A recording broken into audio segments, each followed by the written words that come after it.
In this video, I'm gonna share with you how to change the leverage on FBS mobile app. So just follow me and follow the steps. It's so easy and simple. So first of all, open your FBS app.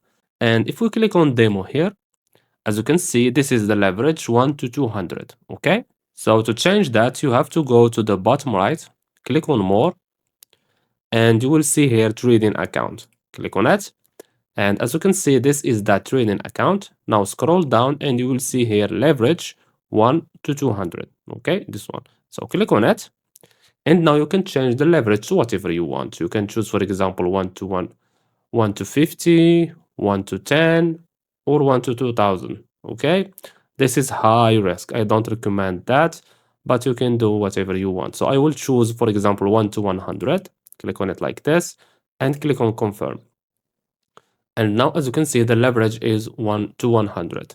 If we go back, go to trade, click on demo, and here we have 1 to 100. And that's it. So I hope you found this video helpful. Don't forget to give us a like and subscribe. Thanks for watching and see you in the next one.